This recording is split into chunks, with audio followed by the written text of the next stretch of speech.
राजा भर्तृहरि का नाम सुना है। वो श्रृंगार शतक लिखा उन्होंने कि किस तरह से शरीर को सजाया जाए, वो इतने अमीर थे। फिर उन्होंने वैराग्य शतक लिख दिया कि इस संसार में कुछ नहीं रखा है, 100 बातें लिखी वैराग्य शतक में। और श्रृंगार में भी श्रृंगार शतक, जब वो राजा थे तो श्रृंगार शतक लिखा था। उनकी रानी पिंगला थी, बहुत सुंदर थी, विश्व की बहुत सुंदरतम स्त्री थी।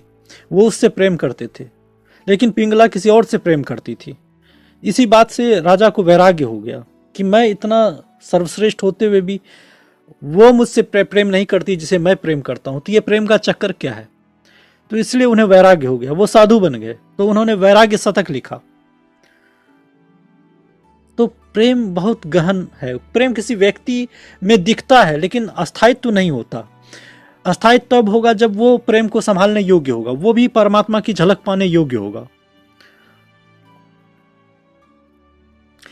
क्योंकि संसार में जो भी सुंदर है, ऊर्जावान है, वो परमात्मा की ऊर्जा से भरा हुआ है। जो परमात्मा से दूर जाता है वो प्रेम से दूर चला जाता है, धीरे धीरे सिर्फ भौतिक पदार्थ रह जाता, उसमें वो चमक गायब हो जाती। इसलिए जो ये वैलेंटाइन डे मनाया जाता है, तो उसमें शुरू शुरू में एक दूसरे में पूर्णता दिखती है कि वो वही सब कुछ है, लेकिन धीरे धीरे पास जाने के बाद चूंकि वो परमात्मा से दूर जा रहे हैं, इसलिए उन दोनों की चमक खो जाती है, फिर आपस में झगड़े होते हैं। क्योंकि जो आकर्षण और जो पूर्णता पहले दिखती है वो बाद में दिखनी बंद हो जाती है। फिर वो प्रेम धीरे धीरे बदल कर घृणा, कामना, वासना में परिवर्तित होकर और काम, क्रोध और लोभ में बदल जाता है।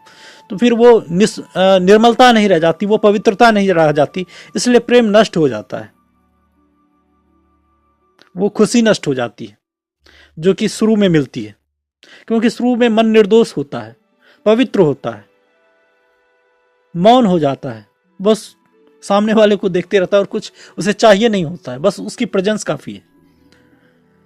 तो प्रेम का ये एक विलक्षण चक्र है जो कि ध्यान, मौन, प्रेम सब एक आपस में जुड़े हुए हैं, पवित्रता सब आपस में जुड़े हुए हैं।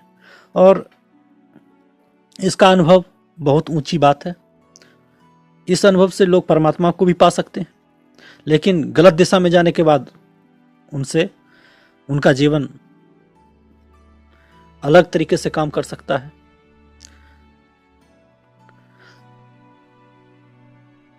मुझे आशा है कि सभी लोग प्रेम को समझें, शांति को समझें और